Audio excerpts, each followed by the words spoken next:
आपल्या लाडक्या नेतृत्वाचा या ठिकाणी स्वागत करूया। देशाचे सर्वोच्च नेते माजी केंद्रीय कृषी मंत्री माननीय श्री शरदचंद्रजी पवार साहेब यांचं या ठिकाणी आगमन होत आहे। कृषी महोत्सव 2025च्या शानदार उद्घाटन सोहळ्याच्या निमित्ताने माझे आमदार आदरणीय रमेशभाई कदम यांचं देखील या ठिकाणी आगमन होते। पशुधन संवर्धन कृषी महोत्सव शुभारंभ या ठिकाणी आपण करतोय। वक्रतुंड महाकाय सूर्यकोटी समप्रभ निर्विघ्नं कुरुमे देव सर्व कार्येषु प्रकाश झळावतो, मनातील अज्ञान हरवून टाकतो। या उक्तीप्रमाणे मांगल्याचे असणारे दीप या ठिकाणी प्रज्वलित केतात। प्रत्येक जळणाऱ्या दीपामध्ये असते त्यागाची श्रद्धेची भावना प्रकटते। जगण्याला मिळते नवी प्रेरणा आणि दीप प्रज्वलनाला जाते निष्ठा। हे करताना चला उजळूया अंधाराला दूर करू। ते जे त्याचे सत्याचा संदेश देई, संस्काराचा दीप आयुष्य उजळी, प्रेम शांतता आणि सौंदर्य शिकवी, समृद्ध विचारांचा हा वारसा जपवी, असं दीप प्रज्वलनाचं महत्व सर्व अतिथीगणांच्या साक्षीनं या ठिकाणी आपण दीप प्रज्वलन केलेलं आहे। साहेब यांना विनंती करेन की आपण आपल्या शुभास्ते सर्वप्रथम या महोत्सवाचे असणारे उद्घाटन माजी केंद्रीय कृषी शरद पवार साहेबांचा नवा आदर्श निर्माण केलेला आपण पाहतो आणि याच नामदार शरदचंद्रजी पवार साहेब यांना या ठिकाणी आपण सन्मानित करत आहोत। प्रशांत यादव साहेब यांच्या शुभास्ते आणि सर्वांच्या साक्षीने या ठिकाणी सन्माननीय प्रशांत यादव साहेब या दोघांच्या साक्षीने धनाच्या श्रीमंतीमुळे कमावलेली माणसं धन असेपर्यंत साध्य होतात। एक लाडकं व्यक्तिमत्व सत्यावर पाय नसतात म्हणून ते ठाम उभे असतात आणि उभ्यांचा पाय असतात म्हणून उभे नसतात। मात्र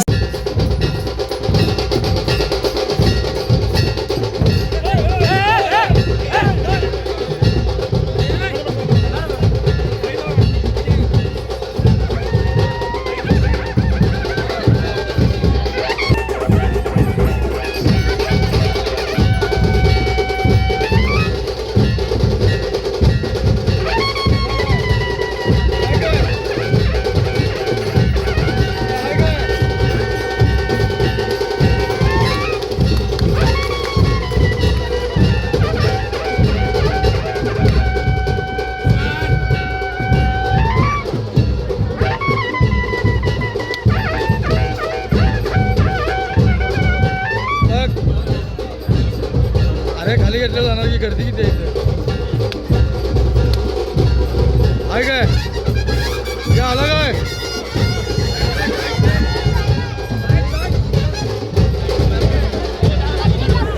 जोरदार टाळ्या होऊन जाऊ द्या आदरणीय सन्माननीय प्रशांत यादव यांच्यासाठी। माझ्या महोत्सवाच्या निमित्तानं आपल्या वाशिष्ठी मिल्क अँड प्रोडक्टचं फ्लेवर्ड मिल्क याचं असणारं लॉन्चिंग आदरणीय साहेबांच्या शुभास्ते या ठिकाणी आपण संपन्न करत आहोत। फ्लेवर्ड मिल्कचं असणारं लॉन्चिंग या ठिकाणी होतंय। अतिशय दर्जेदार असं प्रोडक्ट कोकण वासियांसाठी महाराष्ट्र वासियांसाठी आजपासून खुला होतोय। जरा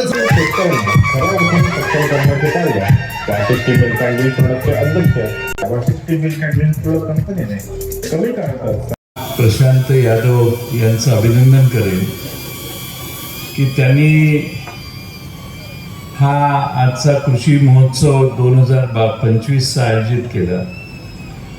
साधारणपणाने निवडणूक झाल्यानंतर माणूस थांबतो आणि त्याची मानसिकता असते आता काय कोणाला करायचं ते करू दे, आपण घरी बसू। पण प्रशांत यादवांचं अभिनंदन यासाठी की तशी मानसिकता त्यांची नाही, उलट दुप्पट जोमाने ते बाहेर पडलेले आहेत आणि तुमच्या सगळ्यांचा विश्वास पुन्हा संपादन करायची जिद्द ही त्यांच्या मनात आहे, ही एक फार चांगली बाब आहे। मधुकर भावे साहेबांनी सांगितलं तशी एक अतिशय उत्तम अशी वशिष्ठ मिल्क संस्था उभी करण्यात आली।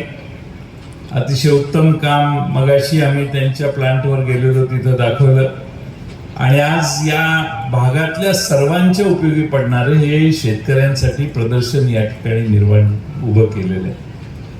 अनेक जनावरं या ठिकाणी वेगळ्या प्रकारची वेगवेगळ्या भागातून इथं आणून आपल्याला दाखवण्याचं काम जसं आहे तसं पशु पक्षी आणि त्याबरोबर शेतीच्या संदर्भातले वेगळे नवे प्रयोग देखील आपणा सर्वांना इथं पाहायला मिळतील। आणि ते करत असताना या भागातल्या बचत गटातल्या आमच्या भगिनींना न्याय देण्याचं काम देखील हे आमच्या प्रशांत यादव आणि त्यांच्या पत्नींनी केलेलं आहे. आणि त्याच्यात त्यांचा जास्त रस आहे की बचत गटाच्या महिलांना या ठिकाणी जास्त त्यांचे निर्माण केलेल्या वस्तू विकण्याची संधी मिळावी. आज या 3 दिवसाच्या 5 ते 9 तारखेपर्यंत हा प्रदर्शन चालणार आहे. संध्याकाळपासून मला खात्री आहे की रीग लागायला सुरुवात होईल आणि हजारो शेतकरी या भागातले या प्रदर्शनात सहभागी होतील आणि त्या प्रदर्शनाचा लाभ घेतील. शेवटी प्रगती व्हायची असेल तर नवं काहीतरी पाहायला पाहिजे. नवे नवे प्रयोग देशात आणि जगात काय चालले आहेत हे बघितल्याशिवाय, डोळ्याने पाहिल्याशिवाय लोक त्याच्यावर विश्वास ठेवत नाही. आणि म्हणून या ठिकाणी प्रदर्शन आणण्याचा प्रयत्न प्रशांत यादवांचा यासाठी आहे की आपल्या भागातल्या नव्या पिढीला नवे संशोधन काय झालं हे कळावं, नव्या पद्धतीची शेती कशी करतात याची थोडीशी जाणीव त्यांना व्हावी. आणि म्हणून हा एक अतिशय उत्तम स्तुत्य प्रयोग हा प्रशांत यादवांनी, मला वाटतं हे यावर्षीचं 3रं वर्ष आहे, 2रं वर्ष आहे की ते या ठिकाणी अतिशय उत्तमपणाने हे काम आपल्या समोर सादर करत आहेत. मला खात्री आहे की कोकणामध्ये दुधाचा व्यवसाय कधीच वाढत नव्हता आणि म्हणून वरून दूध खाली येतं आणि दुधाची विक्री होते. पण प्रशांत यादवांनी याच ठिकाणी दुधाची जास्त निर्मिती करून 45,000 लिटर दूध आज त्यांच्या संस्थेत आहे. इथल्या सगळ्यांनाच कोकणातल्या एक नवा आदर्श घालून दिलाय आणि त्यांचा प्लांट बघितल्यावर आमच्या लक्षात आलं की आम्हाला देखील तो आदर्श पाहायला हरकत नाही. एवढा उत्तम दर्जाचा त्यांनी दुधावर प्रक्रिया करणारी कारखानदारी या ठिकाणी उभी केलेली आहे. ऐकून घेत असतो. कदाचित तुमच्या वाचनात झालं असेल, पुण्याला दरवर्षी झिंचारी नावाचं एक प्रदर्शन आम्ही भरवतो आणि देशातल्या जवळपास 20 ते 22 राज्यातले वसतगट, त्याच्यातले भगिनी, त्यांचे पालक आणि शेतकरी हे त्या ठिकाणी आपले पालकांचा एक उत्तम मार्केट व्हायचं आणि दिवसेंदिवस या सगळ्या क्षेत्राचा विस्तार व्हायला लागलेला. आणि याचबरोबर आम्ही कुशक नावाचं एक प्रदर्शन हे वाचतो. ते प्रदर्शन थोडं वेगळं आहे. या ठिकाणी अतिशय चांगलं काम केलं. त्याच्यामध्ये नवीन नवीन पदार्थ, नवीन नवीन ज्ञान याची माहिती या ठिकाणी आहे आणि ती नक्की शेतकऱ्यांना उपयुक्त होईल. मी प्रशासनावर ती जात पेरून त्याचं एकंदर पीक कसं येतं हे शेतकऱ्याला बघू द्या. शेतकऱ्याला तुम्ही स्टॉलवर सामान बघता त्याची मदत होते, पण त्याहीपेक्षा प्रत्यक्ष उभं पीक हे त्याला पाहता आलं तर तो त्याचा स्वीकार अधिक करतो. आज जगात बदल होत आहे. शेतीच्या क्षेत्रात क्रांती झाली. यंदाचं वर्ष जगामध्ये एक वेगळं वर्ष म्हणून आज साजरे करते आणि व्हायला लागलेलं आहे. 2 दिवसापूर्वीची वर्तमानपत्र तुम्ही काढून असा प्रधानमंत्र्यापासून अनेकांचे लेख आहेत. तर बौद्धिक संपदाच्या संबंध की बौद्धिक संपदा काय करू शकते, किती परिवर्तन करू शकते या संबंधीचे लेख महाराष्ट्रातच नाही तर देशातल्या सगळ्या वर्तमानपत्रात 2 दिवसापूर्वी आली. ही संपदा सवन शेतीचं तंत्र बदलते. महाराष्ट्रामध्ये या देशाचा 2 नंबरची साखर तयार होते. साखर कशापासून होते? ऊसापासून होते. ऊस भरल्याच्या नंतर हा परदेशातून मागून इतर शेतकऱ्यांना द्या की जेणेकरून त्यांचं दर देखील उत्पन्न हे वाढेल. आणि तिसरी मागणी होती. त्या तिसऱ्या मागणीमध्ये लिहिलं की नुसतं शेती आता शेती करून चालणार नाही, त्याला जोडधंद्याची गरज आहे. आणि जोडधंदा द्यायचा असेल तर पशुपालन याच्याशिवाय दुसरा पर्याय नाही. पण आमच्या देशामध्ये चीज गाय आणि तोच बैल यापासून दर्जेदार अशा प्रकारचं पशुधन तयार होत नाही आणि त्यासाठी पंचमगावनी विलायतेचं वळीव पाठवावेत आणि नवीन संकरित जात तयार करावी ज्याला आज आपण तुलावली करतो. त्यामुळे दुधाची उत्पादन करावी. ही सगळी मागणी एक प्रकारची विज्ञानावर आधारित अशी मागणी होती. ही मागणी केली कोणी तर शेतकरी कोण होता? त्याचं नाव महात्मा ज्योतिबा फुले. ज्योतिबा फुल्यांची ती मागणी होती. आज ज्यावेळेला आम्ही लोकांनी धान्याचा साठा मर्यादित हे पाहिलं तर काही निकाल घेतले. एक उत्पादन खर्चाचा विचार करून शेतीमालाला चांगली किंमत द्यायची. दोन उत्तम प्रकारचं बियाणे द्यायचं. खता औषधाची व्यवस्था करायची आणि यासाठी शेतकऱ्याला प्रोत्साहित करायचं. मला एका गोष्टीचा अभिमान आहे की पहिल्या दिवशी मंत्री म्हणून मी धान्य आयात करायची नाईलाजानं फाईलवर सही केली. पण ज्या दिवशी 10 वर्षांनी हे काम मी सोडलं त्यावेळेला देशाचं चित्र बदललं. आज जगामध्ये 2 नंबरचं गव्हाचं उत्पादन हिंदुस्थानात होतं आणि या देशाची तर गरज भागतं. पण जगाच्या 18 देशांना आज आपण धान्य खातो. भारताची व्यवस्था ज्या वेळेला आम्ही लोकांनी आयात करायची काम करणाऱ्या संशोधकांना की ज्यांनी नवीन जाती काढल्या आणि दुसऱ्या बाजूने त्या शेतामध्ये राबणाऱ्या घाम घालणाऱ्या काळ्या आईची सेवा करणाऱ्या शेतकऱ्याला की ज्यांनी हे उत्पादन वाढवलं आणि त्यामुळे त्या रस्त्यांनी जायचे. आज या ठिकाणी दुधाच्या धंद्यामध्ये क्रांती करतात. चांगली गोष्ट 40-50 हजार लिटर आज दूध या ठिकाणी कलेक्ट होत आहे. जनावरांचं प्रदर्शन आहे. माझी सूचना एकच आहे की जनावरांचं प्रदर्शन करा, चांगल्या जाती शोधा, पण नंतर चांगल्या जाती ठेवा ज्याच्यातून उत्पादकाचा वाढेल.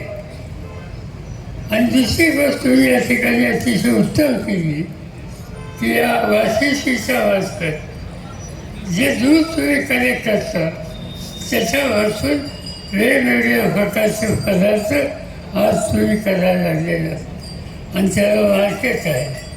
प्रक्रिया करणारे उद्योग हे शेतीवरच्या मालात केले पाहिजे.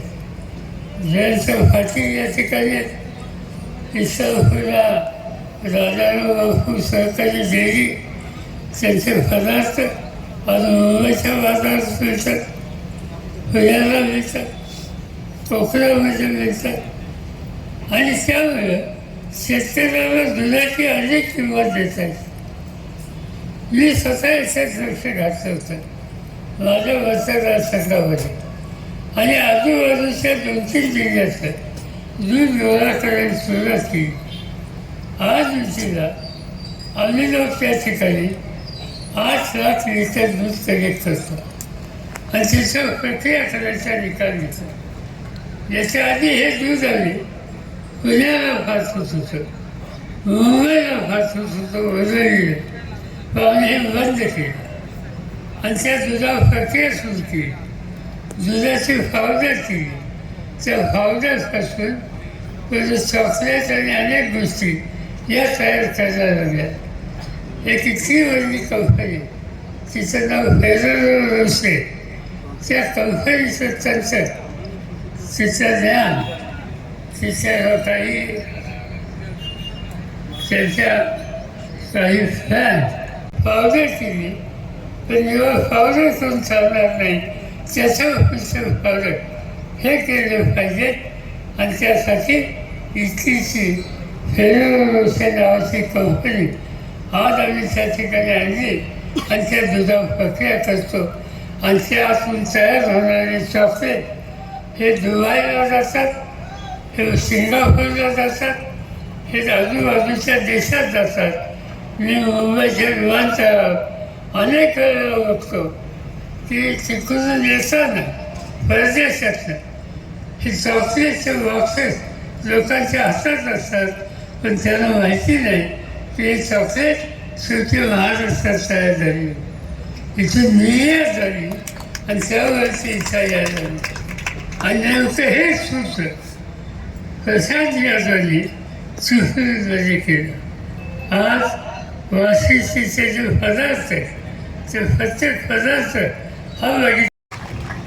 या कार्यक्रमाचे अध्यक्ष ज्यांचे विचार असतात आपण ऐकले ते ज्यांच्या हाती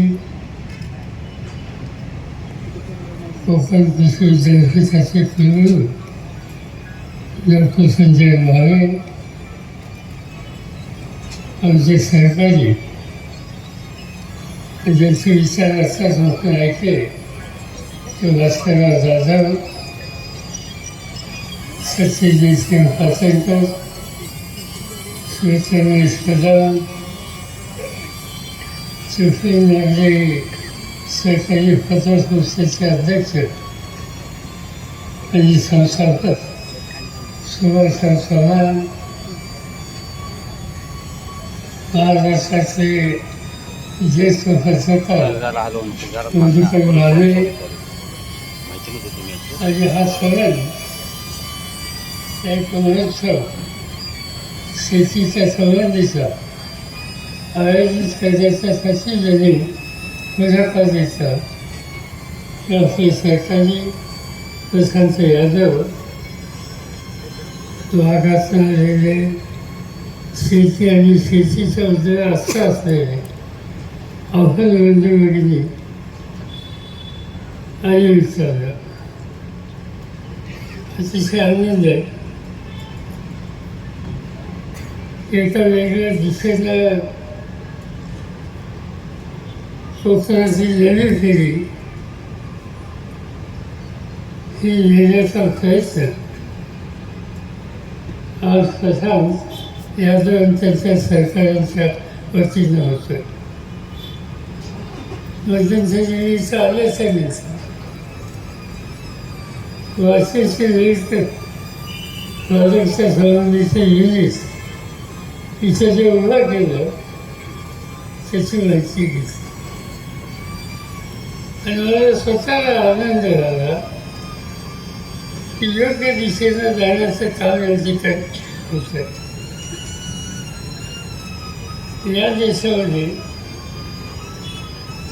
जवळपास 54% अधिक लोक शेतीच्या धंद्यामध्ये आहेत.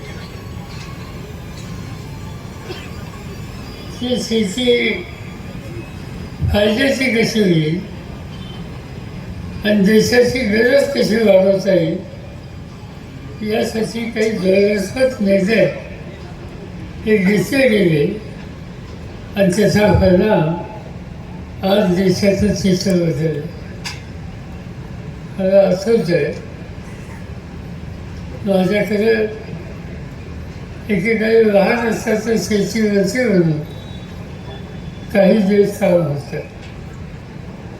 केंद्र सरकारमध्ये गेल्याच्या नंतर या क्षेत्राचं काम 10 वर्ष माझ्याकडे होतं आणि मला आठवत आहे राष्ट्रपती भवनला मी शपथ घेतली आणि घरी आलो.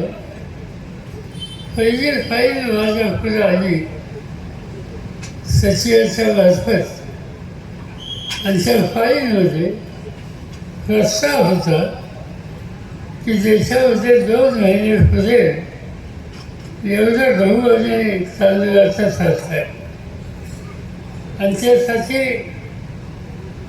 हे धान्य आयात करण्याची आवश्यकता आहे.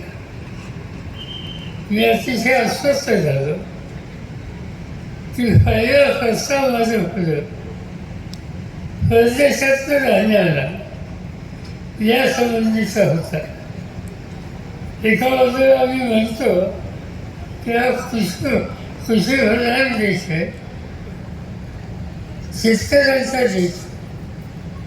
आणि असं असताना आम्हाला धान्य आयात करावं लागेल. मी काही सही केली नाही, विचार करत होतो. दुसऱ्या दिवशी डॉक्टर मनमोहन सिंग देशाचे प्रधानमंत्री होते, त्यांचा मला फोन आला कि फवाद साहब, अनाज की स्थिति क्या है, इसकी इंफॉर्मेशन कलेक्ट करो. मुझे विश्वास है की आप जल्दी दिशा मिळेल. आणि एकंदर माहिती घेतल्याच्यानंतर नाही झाल्यानं धान्य आयात कर ते चित्र बदलायचं. हे चित्र बदलायला जे जे करावं लागेल ते करूया. काय करण्याची आवश्यकता? एक तर शेतकऱ्याला भांडवली गुंतवणूक करण्याची ताकद निर्माण करायची असेल तर त्याला अर्थव्यवस्था करायला हवा. अर्थव्यवस्थेचा विचार केला आणि एक गोष्ट लक्षात आली की या देशातल्या व्यावसायिक शेतकऱ्यांना एक रोग लागलेला. त्या रोगाचं नाव थकबाकी.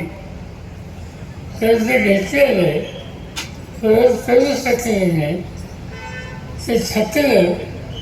ते थकल्यामुळे नवीन कर्ज मिळत नाही आणि भांडवली गुंतवणूक करता येते. आणि आम्ही पर्याय निकाल हा घेतला की या देशातले उद्योजक यांच्या लाखो कोटी रुपयाची रक्कम एक सरकार अनेक वेळेला माफ करते. त्याची भूमिका शेतकऱ्यांच्यासाठी का करायची आहे. आणि शेवटी आम्ही लोकांनी निकाल घेतला की सर्व देशामध्ये शेतकऱ्यांच्या डोक्यावर 71,000 कोटी एवढं विक्रीचं कर्ज होतं. ते कर्ज माफ केलं.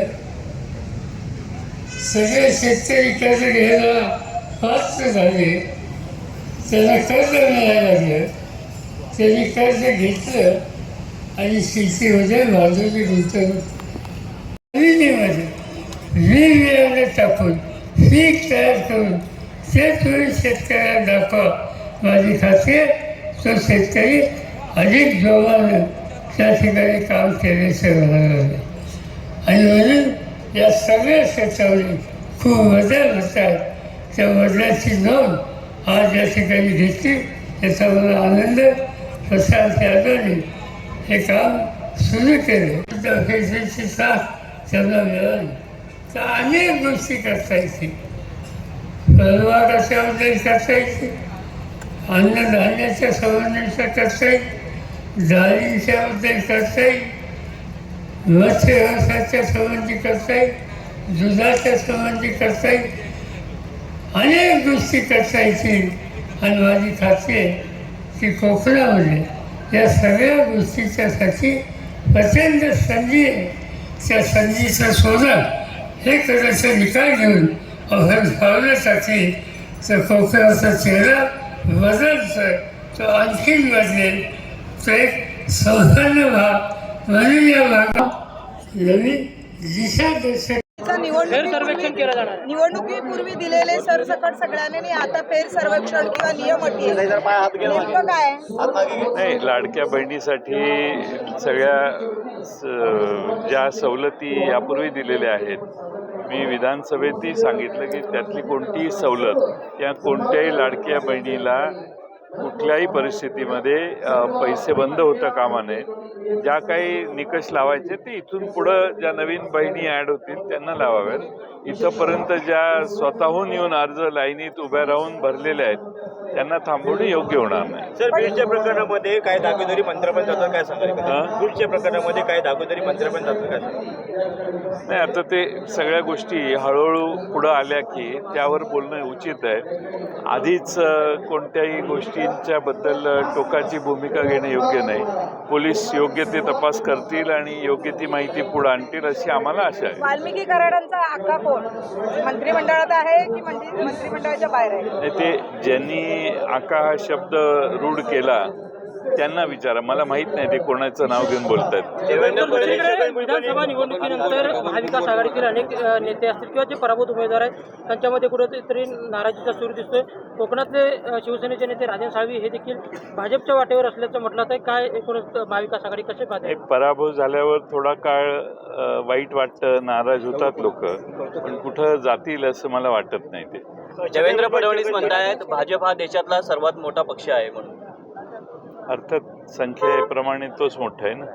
तो काय महाराष्ट्रातही मोठा झाला आहे आणि भारतातही मोठा झाला आहे. जगदीबांचं असं म्हणणं येते दोन्ही पवारने एकत्र यावं, काय वाटतं? ते काय नक्की म्हटले मला माहीत नाही, मी बघून सांगेन तुम्हाला. मराठा समाज वंजारा समाज वाद होऊ शकतात असं कधी वाटतंय काय सर? नाही, होऊ नये तसा प्रयत्न सर्वांनी केला पाहिजे. कुठेही टोकाची भूमिका जातीसाठी आणि जातीवरून घेण्यात येऊ नये याची काळजी सगळ्यांनीच घेतली पाहिजे. सर राज्यात सगळं ऑलवेल आहे, राज्य योग्य पद्धतीने चाललंय असं आपल्याला वाटतं? तुम्ही ठरवायचं. आता आमच्याबद्दल जनतेनं निर्णय दिलेला आहे, त्यामुळे आता तुम्ही ठरवायचं. कारण जनतेने एका बाजूने एवढ्या मोठ्या प्रमाणात कौल दिलेला आहे, त्यामुळे आता जे राज्य करणारे आहेत त्यांच्या काही काळ गेल्यानंतर कळेल. आता कालच निवडणुका झाल्या आणि आज आपण जर विचारलं तर आम्ही निवडणुकीत आमचे विचार मांडलेलेच आहेत. त्यामुळे आता नव्याने विचार मांडायला काही घटना व्हाव्या लागतील, त्यानंतर पाहू. साहेब अजित पवार आणि शरद पवार एकत्र यावे अशी चर्चा सुरू आहे. गेले आपलं काय मत आहे? मी त्याच्यावर काही मत व्यक्त करणं योग्य नाही. लोक बोलतात वेगळे, लोकांच्या अटकळी आहेत, त्यामुळं लोक म्हणतात. माझं त्याच्यावर काही मत नाही. मी अतिशय चांगल्या दर्जाचं प्रदर्शन या ठिकाणी आमचे प्रशांत यादव यांनी उभं केलेलं आहे. 9 तारखेपर्यंत चालणार आहे. त्याचा लाभ कोकणातल्या आणि खास करून रत्नागिरी जिल्ह्यातल्या सगळ्यांनी घेतला पाहिजे. अतिशय आधुनिक अशा व्यवस्था या ठिकाणी दाखवण्यात आलेल्या आहेत. शेतीचे नवे प्रयोग दाखवण्यात आलेले आहेत.